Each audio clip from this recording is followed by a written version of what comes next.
하나님의 말씀입니다. 마가복음 10장입니다. 마가복음 10장입니다.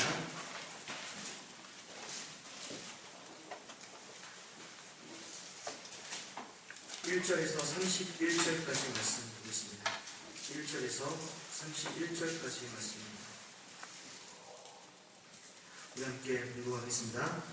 예수께서 거기서 떠나 유대의 지경과 요단강 건너편으로 가시니 우리가 다시 모여들거늘 예수께서 다시 전례대로 가르치시더니 바리새인들이 예수께 나와 그를 시험하려 묻되 사람이 아내를 버리는 것이 옳으니까 대답하여 이르시되 모세가 어떻게 너희에게 명하였느냐 이르되 모세는 이혼 증서를 써주어 버리기를 허락하였나이다. 예수께서 그들에게 이르시되 너희 마음이 완악함으로 말미암아 이 명령을 기록하였거니와 창조 때부터 사람을 남자와 여자로 지으셨으니 이러므로 사람이 그 부모를 받아서 그 둘이 한 몸이 될지니라. 이런즉 이제 둘이 아니요 한 몸이니 그러므로 하나님이 짝지어주신 것을 사람이 나누지 못할지니라 하시더라. 집에서 제자들이 다시 이를 부르니 이르시되 누구든지 그 아내를 버리고 다른 데 장가드는 자는 본주에게 간음을 행하니요 또 아내가 남편을 버리고 다른 데로 시집가면 간음을 행함이니라. 사람들이 예수께서 만주심을 당하고 어린이들을 데리고 오매 제자들이 꾸짖거늘 예수께서 보시고 노하시어 이르시되 어린아이들이 내게 오는 것을 용납하고 금하지 말라. 하나님의 나라가 이런 자의 것이니라. 내가 진실로 너희에게 이르노니 누구든지 하나님의 나라를 어린아이와 같이 받들지 않는 자는 결단코 그곳에 들어가지 못하리라 하시고 그 어린아이들을 안고 그들을 위해 안수하시고 축복하시니라. 예수께서 길에 나아가실세 한 사람이 달려와서 끌어앉아 묻자오되 선한 선생님이여 내가 무엇을 하여야 영생을 얻으리이까. 예수께서 이르시되 네가 어찌하여 나를 사랑하라 일컫느냐. 하나님 한 분 외에는 사랑이가 없느니라. 네가 계명을 아느니 살인하지 말라, 간음하지 말라, 도둑질하지 말라, 거짓증언하지 말라, 속여 빼앗지 말라, 내 부모를 공경하라 하였느니라. 그가 여짜오되 선생님이여 이것이 내가 다 시켰나이다. 예수께서 그를 보시고 사랑하사 이르시되 내게 아직도 한 가지 부족한 것이 있으니 가서 내게 있는 것을 다 팔아 가난한 자들에게 주라. 그리하면 하늘에서 보화가 내게 있으리라. 그리고 와서 나를 따르라 하시니 그 사람은 재물이 많음으로 이 말씀으로 인하여 슬픈 기색을 띠고 근심하여 가니라. 예수께서 둘러보시고 제자들에게 이르시되 재물이 있는 자는 하나님의 나라에 들어가기가 심히 어렵다 하시니 제자들이 그 말씀에 놀라는지라. 예수께서 다시 대답하여 이르시되 얘들아 하나님의 나라에 들어가기가 얼마나 어려운지 낙타가 하늘길로 들어가는 것이 부자가 하나님 나라에 들어가는 것보다 쉬우리라 하시니 제자들이 매우 놀라 서로 말하되 그런 중 누가 구원을 얻을 수 있는가 하니 예수께서 그들을 보시며 이르시되 사람으로는 할 수 없으되 하나님으로서는 그렇지 아니하니 하나님으로서는 다 하실 수 있느니라. 베드로가 여쭈어이르되 서서 우리가 모든 것을 버리고 주를 따르나이다. 예수께서 이르시되 내가 진실로 너희에게 이르노니 나와 복음을 위하여 집이나 형제나 자매나 어머니나 아버지나 자식이나 전토를 벌인 자는 현세에 있어 집과 형제와 자매와 어머니와 자식과 전토를 백배나 받되 박해를 경하여 얻고 내세에 영생을 못할 자가 없느니라. 그러나 먼저 된 자로서 나중되고 나중된 자로서 먼저 될 자가 많으니라. 아멘. 남자들이 가끔씩 살다가 너무 힘들면 지갑 속에 있는 아내의 사진을 꺼내본다고 합니다. 그리고 이렇게 말한다고 하죠. 내가 이 사람과도 살고 있는데 이 세상 못할 일이 뭐가 있을까? 여자들도 살다가 힘들면 지갑 속에 있는 남편의 사진을 꺼내본다고 합니다. 내가 이 인간도 사람 만들었는데 이 세상 못할 일이 뭐가 있을까? 남편과 아내가 서로 이렇게 생각하고 있다는 것이죠. 오늘 1장에서 1절에서 12절까지 말씀을 보면서 바리새인들이 예수님을 시험하기 위해서 이혼의 문제를 꺼내들고 예수님 앞에 나오는 것을 볼 수 있습니다. 근데 주님께서 이 이혼의 문제에 대해서 뭐라고 말씀하시냐면 그들의 의도를 정확하게 아시고 하나님께서 창조 때의 모습을 이야기하면서 결혼전의 그 본질을 이야기하십니다. 그러면서 이혼에 대해서 11절과 12절에 뭐라고 하냐면 간음이다라고 이야기합니다. 그런데 여기서 우리가 오늘 본문에서 좀 살펴봐야 될 단어가 하나 있는데 버린다라고 이야기하고 있거든요. 2절 말씀 한번 읽어볼까요? 2절 말씀 시작. 바리새인들이 예수께 나와 그를 시험하여 때 사람이 아내를 버리는 것이 옳으니까. 보통 우리가 이혼을 한다라고 했을 때 버린다라는 그런 말을 하기보다는 서로 맞지 않아서 우리가 서로 갈라지게 되었습니다. 헤어지게 되었습니다. 제가 부족해서 그렇죠. 이런 말을 많이 하는데 여기서 보면 버린다라는 그런 표현을 합니다. 그때 사회적 구약에서도 물론 마찬가지고 예수님 당시에도 그런 어떤 문화들이 팽배했던 그것을 볼 수 있습니다. 남자 위주의 사회 그리고 남성 위주의 사회였던 것이죠. 결혼을 했어도 결혼 증서를 나와 이 여인이 함께 결혼했습니다라는 결혼 증서를 이렇게 주어도 그 결혼 증서는 한낱 종이 조각에 불과했던 것입니다. 결혼 서약의 그 증서가 뭐 있어도 그만 없어도 그만이었던 것이죠. 누구든지 언제든지 남자가 원하기만 하면 남자가 아내를 싫어하기만 하면 아내를 버린다라는 명목으로 이혼은 쉽게 성립되었던 그런 사회적 문화였습니다. 언제든지 어디서든지 어떻게 해서든지 이 남자가 원하면 아내를 버릴 수 있었던 그런 사회적 분위기였던 것이죠. 예수님께서 이것을 보시면서 그들의 마음속에 있는 완악함을 볼 수 있었습니다. 성경적으로 구약시대 때도 그렇고 신약시대 때도 그렇고 이 이혼의 그 근거를 보면은 남자들의 그 완악한 마음 때문이었다라고 성경은 기록하고 있습니다. 그래서 구약에서 이 이혼을 허용하고 있는 율법을 볼 수 있습니다. 그 이혼의 사례들을 보면은 남자가 아내를 버리고 다른 여자를 사랑하고 또 때로는 아내를 성적인 목적으로만 활용하고 그래서 아내를 폭행하고 때리고 그리고 그 아내에게 고통을 주고 짓밟고하는 그 여성들을 위해서 이혼을 허용했던 것이죠. 그래서 모세의 그 율법을 보면은 이혼을 명령한 것이 아니라 이혼을 허용하고 있는 모습을 볼 수 있습니다. 근데 하나님께서 오늘 예수님께서는 그 결혼제도의 본질을 이야기하고 있습니다.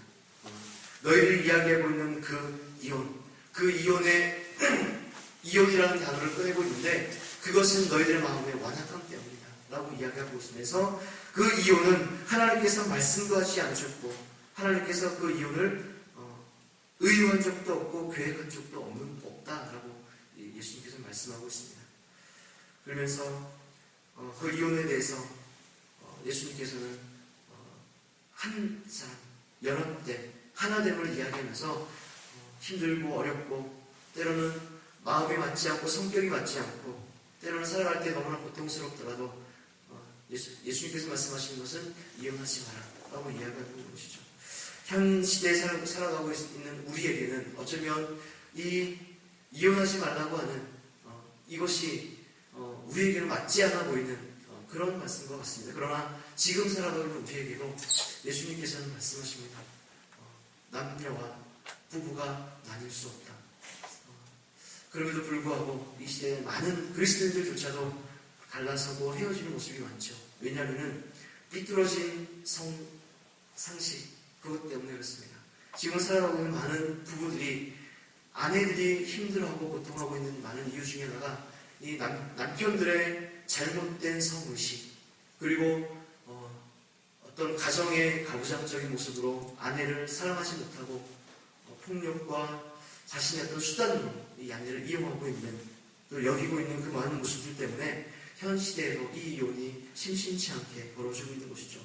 그래서 전 세계에서 OECD 국가 중에서 한국의 이혼율이 가장 높은 이유가 그 중에 하나입니다. 10만 명당에 42명, 35명인 것이죠. 예수님께서 오늘 우리에게 말씀합니다. 부부간의 하나됨을 통하여서 육신의 그 소욕을 뛰어넘어서 사랑하고 이해하고 그래서 승리하는 아름다운 가정 되기를 우리 주님은 원하시는 것이죠. 부부간에 갈등이 있는 분들이 있습니까? 또 어려움이 있는 분들이 있습니까? 그렇다면 오늘 이 말씀을 통해서 예수님께서 우리에게 말씀하시는 것, 하나님께서 창조의 그때의 결혼 원리를 우리에게 주시면서 사랑하고 섬기고 이해하고 또 참아내며 우리가 이뤄낼 것이 우리의 가정과 또 부부간의 화목이라는 것을 우리에게 말씀해 주고 있습니다. 부부간에 더 화목되어지고 더 사랑하고 이해하고, 그래서 하나님께서 원하시는 그 아름다운 가정들을 이루어가기를 예수님의 이름으로 축복합니다. 13절에서 16절입니다. 부모들이 예수님께서 만져주심을 기대하고 자녀들을 예수님 앞으로 이끌어오는 그런 모습을 봅니다. 근데 오늘 본문에 보면은 제자들이 그런 부모님들을 향해서, 그리고 예수님 앞에 와서 막 이렇게 막 시끄럽게 하고 예수님 앞에 와서 막 함께하고 있는 그 어린이들을 꾸짖었다라고 꾸짖는 제자의 모습이 있고요. 또 그런 그 제자들을 향해서 예수님께서 노하시면서 말씀하고 있습니다. 하나님의 나라를 이 어린아이와 같이 비유하면서 너희가 어린아이와 같지 않으면 하늘나라에 결단코 들어갈 수 없다라고 말하는 것이죠. 우리 어른들은 계산을 참 많이 합니다. 이 계산을 할 때 좋은 면으로 계산하는 것은 참 좋습니다. 예를 들어서 내가 어떻게 하면 하나님 나라를 위해서 내가 사역할 수 있을까? 내가 어떻게 하면 강동교회 안에서 내가 어떻게 하면 더 섬길 수 있을까? 내가 어떻게 하면 내가 섬기고 내가 몸담고 있는 이 강동교회를 위해서 더 일할 수 있고 또 부흥을 위해서, 번성을 위해서 내가 어떻게 더 전도할 수 있을까? 이런 식의 머릿속의 계산은 하나님 나라를 위해서 정말 유익한 것입니다. 그러나 하나님께 나아갈 때 우리가 많은 계산을 합니다. 꼭 매주 나가야 되나? 라는 이런 계산들. 사람들이 모이는, 이 그리스도인들이 모이는 교회가 왜 이래? 라는 그런 계산들. 하나님 앞에 나아가면 하나님께서 나에게 축복하실까? 라는 그런 계산들.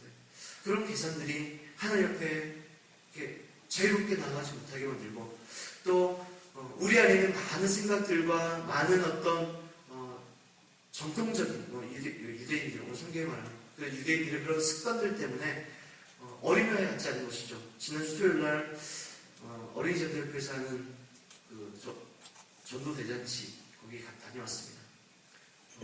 거기서 했는데 되게 인상적이었거든요. 예수 믿지 않는 한 친구가 나중에 예수님을 찬양하기 위해서 찬양하는 그런 워십 경연대회가 있는데 거기 나가기 위해서 아이들 앞에 앉아있는 아이들한테 물어봅니다. 얘들아, 나도 예수님 믿을 수 있을까? 하니까 아이들이 믿을 수 있어요! 막 외치는 거죠. 죄 많은 내가 너보다 죄가 많은데 내가 교회 나가면 예수님께서 날 받아주실까? 그러니까 애들이 네! 하고 소시요. 그 대답 속에 어떤 거짓의 요소도 찾아볼 수 없고 아이들 대답은 막 순수했던 것이죠. 예수님께 나아가면 용서를 받을 수 있어요.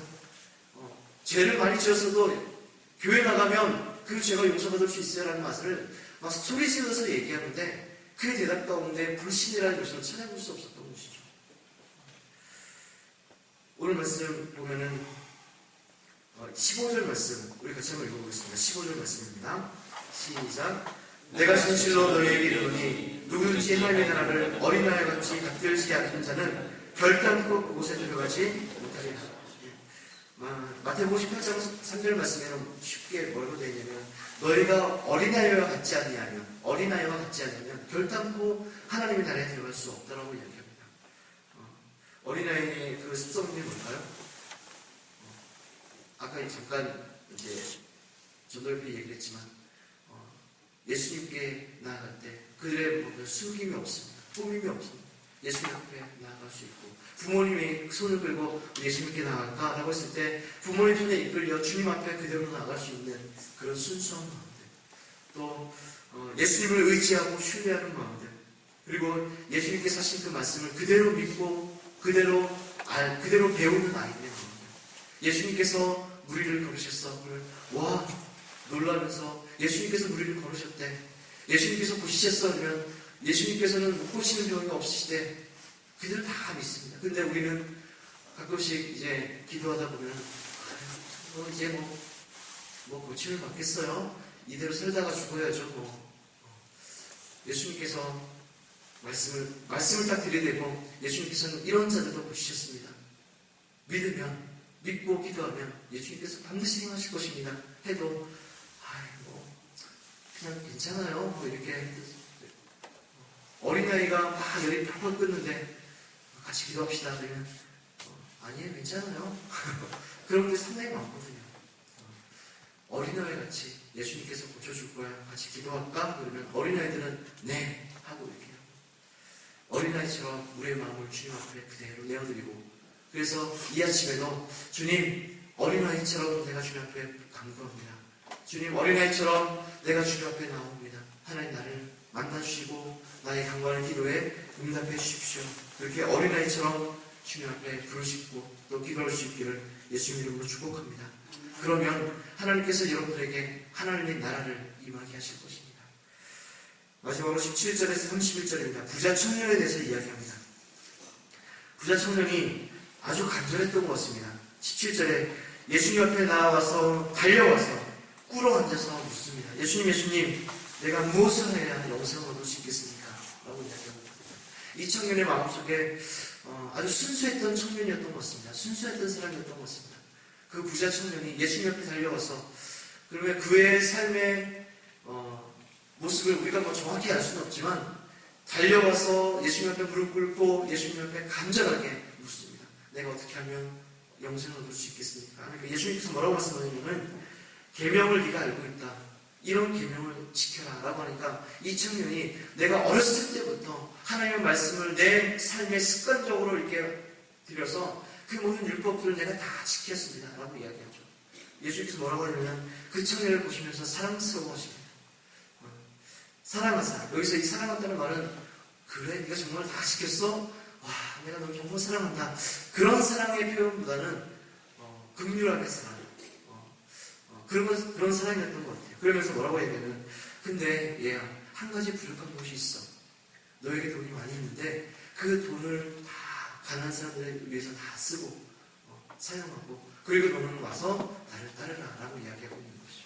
그러니까 그 청년이 고민하여서 돌아갔다라고 이야기하고 있습니다. 그러면서 제자들을 향해서 이제 가르치는 것이죠. 부자가 천국에 들어가는 것이 낙타가 차라리 바늘구멍 들어가는 것이 훨씬 쉽다라고 이야기합니다. 이 말에 대해서 제자들끼리 수긍합니다. 야, 그러면 부자가 천국 가는 것이 정말 불가능한 것이구나. 그렇게 이야기하는 것이죠. 이 말의 의미는 두 가지를 의미할 수 있을 것입니다. 첫 번째는 낙타는 바늘구멍으로 절대 들어갈 수 없습니다. 그죠? 들어갈 수 있습니까? 절대 들어갈 수 없습니다. 그러면서 예수님께서 하신 말씀은 뭐냐면 우리는 할 수 없지만 하나님께서는 할 수 있다고 이야기하죠.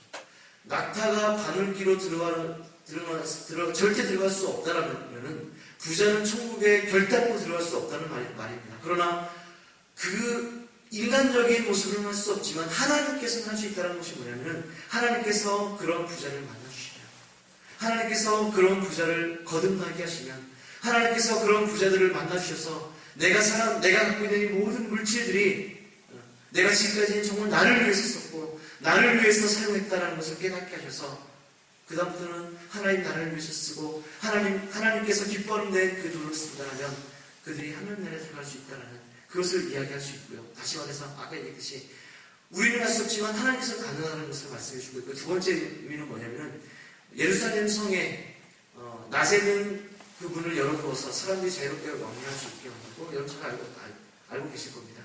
밤에는 그 큰 문을 닫아놓고 멀리 갔다가 돌아오는 그 사람들을 위해서 아주 자그마한 문을 만듭니다. 그것이 뭐냐면 침문이라고 하죠. 침문. 그래서 지금 여기서 얘기하는 바늘귀는 침문을 이야기합니다.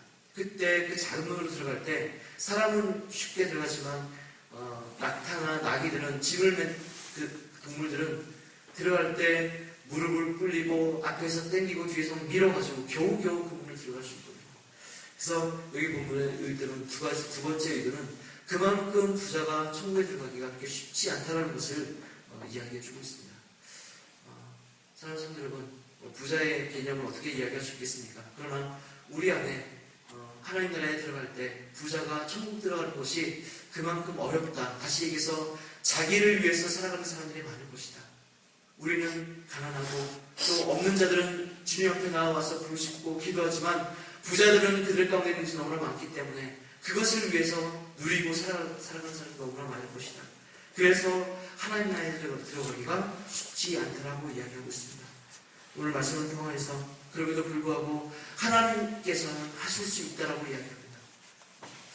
하나님 나라에 들어가는 것, 우리는 부족하고 우리는 연약해서 들어갈 수 없어 라고 이야기할지 모르겠지만 하나님께서는 말씀합니다. 예수 그리스도를 통해서 갈 수 있다라고 말씀하고 있고 또 우리가 할 수 없는 것은 하나님이 할 수 있다라는 이 말씀을 믿고 우리가 할 수 없는 것들을 이 시간 나왔습니다. 하나님 앞에 부르짖고 하나님 나는 할 수 없습니다. 하나님께서는 할 수 있다라고 말씀했습니다. 그 하나님을 믿고 또 신뢰하고 기도합니다. 우리의 기도 가운데 하나님 응답해달라고 이 아침 시간에 하나님께 부르짖고 기도하기 원합니다. 우리 함께 이 시간 기도할 때 하나님 우리 가정 가운데 있는 남편과 아내 허락하여 주셨습니다. 서로 사랑하게 하시고 서로 인내하게 하시고 서로 아름다운 사랑으로 하나님께서 부부간에 허락하신 그 아름다운 가정을 아름답게 이루어갈 수 있도록 하나님 기도했으면 좋겠고요. 어린아이 같지 아니하면 하늘나라에 들어갈 수 없다고 말씀하신 이 말씀을 믿고 하나님 내가 어린아이처럼 이 시간 주님 앞에 부르짖고 주님 앞에 나아갑니다. 하나님 나를 받아주십시오. 나를 용납해달라고 기도했으면 좋겠습니다. 오늘 말씀처럼 우리는 할 수 없지만 하나님은 할 수 있다라고 말씀합니다. 내가 할 수 없는 없어 보이는 그 일들을 하나님 앞에 간절히 기도하면서 하나님께서 하실 수 있는 그 일들을 간구하며 하나님께 부르짖고 기도할 수 있기를 예수님으로 축복합니다. 이 시간 우리가 기도할 때 교회를 위해서 또 기도했으면 좋겠고요. 특별히 이번 주 주일날 다음 세대때의 마지막입니다. 다음 세대때의 많은 어린 영혼들이 주께로 나와서 하나님의 말씀을 듣고 구원받을 수 있도록 우리 함께 이 시간 되셨으면 좋겠고요. 나라와 민족을 위해서, 여러분들의 가정을 위해서, 여러분들의 목장을 위해서 우리 시간 함께 주여 함께 부르고 부르시고 마치겠습니다. 여러분 돌아가시면 되겠습니다. 함께 부르고 기도하겠습니다. 주여! 오 사랑